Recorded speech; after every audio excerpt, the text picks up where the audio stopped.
Hi everyone, I'm Dr. Walt Larimore. I'm a family physician and author in Colorado Springs, Colorado. Novelist Leslie Gould wrote, "Sometimes God calms the storm, but sometimes God lets the storm rage and calms his child." Can I pray for each of you who find yourself in the coming or the present storm of radiation therapy? Let's pray.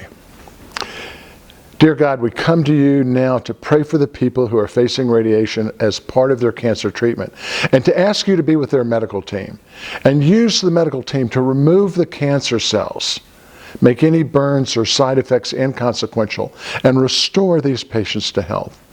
I pray that you allow each one of them to be salt and light to their treatment team, knowing that they may be the only Jesus that treatment team will see that day. I pray that you will lead them to pray for and with each who are on their medical team. Father, we know the amazing healing that can take place through cancer treatments, yet we also know that they can be difficult. And I pray you remind each of us of the words of King David, who lived through despair and discouragement and depression, who wrote of times when tears were his food day and night. Yet he also wrote that you, Father, keep a record of sorrow. Collect all our tears in your bottle and record each one in your book. And you promise our tears will one day result in songs of joy. And you assure each of us that one day you yourself will wipe every tear from our eyes, that death will be gone, crying gone, pain gone forevermore.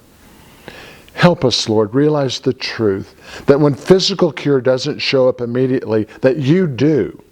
Be with each of us, each of our family members, and all those who love us, that we may all more clearly see your love for each of us as we cope with the hardships which come with cancer. Comfort each of us into your mighty arms now and forever.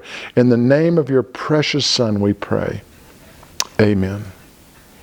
You know, God never said that the storm would be easy, but he guarantees that they will one day end.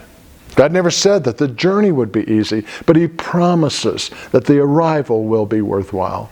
And may this God, the God of hope, fill each of you with all joy and peace, so that by the power of the Holy Spirit, you may abound in hope.